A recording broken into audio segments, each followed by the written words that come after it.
Durante años te contaron una historia limpia, ordenada y conveniente sobre la época de oro del cine mexicano. Te dijeron que las actrices vivían para el arte, que el sacrificio era noble y que el silencio era parte de la grandeza. Pero hoy vamos a romper una de esas versiones cuidadosamente maquilladas. Porque hay nombres que fueron borrados a propósito y verdades que jamás debieron salir a la luz. Enriqueta Reza no murió sola por casualidad. Detrás de su silencio hay una decisión forzada, una amenaza velada y un hijo que la industria prefirió fingir que nunca existió. Esta no es una historia de chismes, es una historia de poder, miedo y un pacto que todavía incomoda. Quédate, porque lo que vas a escuchar cambia por completo la forma de ver al cine de antes.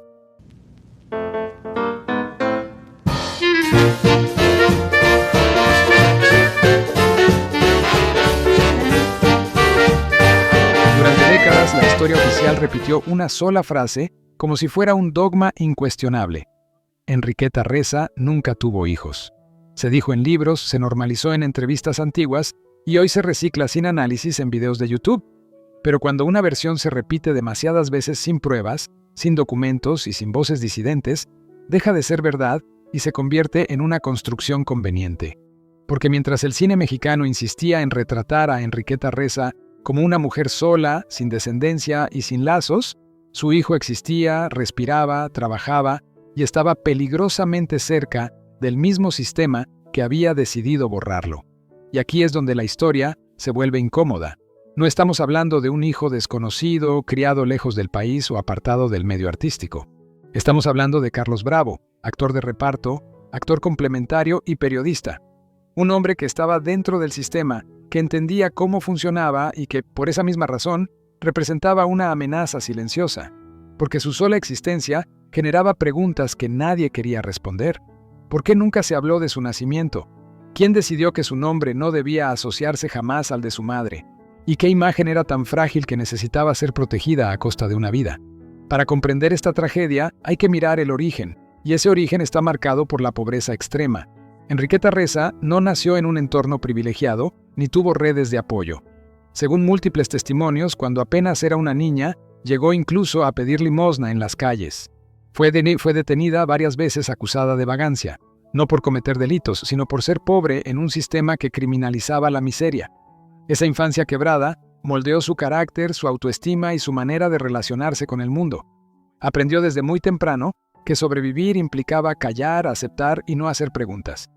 Ya siendo joven, consiguió trabajo como mesera en un bar. Fue ahí donde conoció a un músico. La relación fue breve, intensa y profundamente desigual. Cuando Enriqueta Reza quedó embarazada, el hombre negó toda responsabilidad y afirmó que el hijo no era suyo. Poco después, ella perdió el trabajo y volvió a quedar sola, sin recursos y sin apoyo.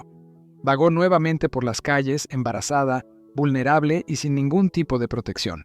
En ese contexto desesperado ocurrió lo impensable. El padre del niño intervino, no desde el amor, sino desde el poder. El músico le arrebató al recién nacido bajo una condición cruel y definitiva. Jamás volvería a verlo. Sin dinero, sin respaldo legal y sin fuerza para luchar, Enriqueta Reza aceptó. No porque quisiera, sino porque no tenía alternativa. Ese niño crecería lejos de ella y años más tarde sería conocido como Carlos Bravo. Mientras tanto, ella continuó sobreviviendo como pudo, hasta que logró abrirse paso en el cine mexicano como actriz de reparto, un lugar precario, inestable y profundamente condicionado por la obediencia.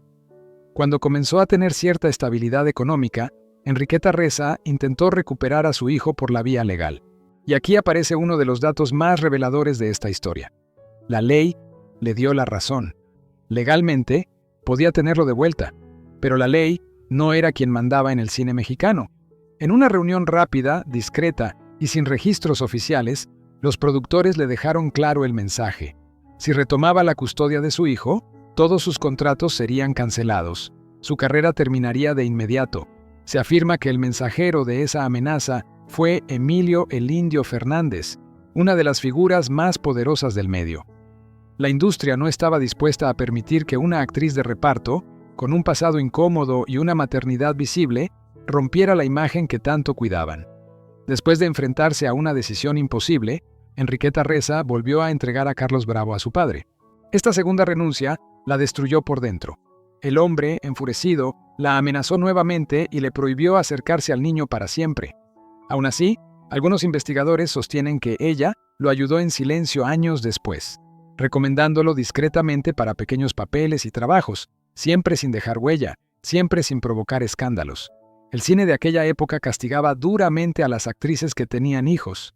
Las consideraban menos productivas, más problemáticas y más costosas. Muchas ocultaron embarazos, negaron maternidades y vivieron mintiendo para no ser expulsadas. Enriqueta Reza no fue la excepción. Murió en 1968 en circunstancias trágicas, pero antes de eso ocurrió un último y devastador encuentro. En 1965, durante una reunión de la Asociación Nacional de Actores, Enriqueta Reza se acercó a Carlos Bravo. Llorando, le pidió perdón. No buscaba fama ni reconocimiento, solo absolución. La respuesta fue fría y definitiva. Carlos Bravo le dijo que jamás la perdonaría por haberlo abandonado. Ese rechazo la quebró por completo. Poco tiempo después, cayó en el alcohol, las drogas y una enfermedad que aceleró su final. Hasta hoy, la figura de Carlos Bravo divide opiniones. Algunos lo condenan por no perdonar. Otros lo ven como otra víctima de un sistema que destruyó vidas y obligó a tomar decisiones imposibles. Y la pregunta queda flotando, incómoda, inevitable. ¿Quién fue realmente el villano de esta historia? ¿Una madre sin poder o una industria que decidió que la verdad era un riesgo demasiado grande? Historias como la de Enriqueta Reza no fueron excepciones, fueron parte de un sistema que protegía su imagen a costa de destruir vidas. Y si hoy estas verdades salen a la luz, es porque todavía hay quienes se atreven a cuestionar lo que durante décadas se dio por hecho. Si este video te hizo reflexionar, si te ayudó a ver la época de oro desde otro ángulo, recuerda que YouTube suele dar prioridad y mostrar más los videos que reciben muchos likes. Así que si te gustó el contenido, apóyalo dejando un me gusta, comenta qué opinas y comparte este video con alguien que también ame el cine mexicano. Tu interacción ayuda a que estas historias no vuelvan a ser enterradas. Nos vemos en el próximo video.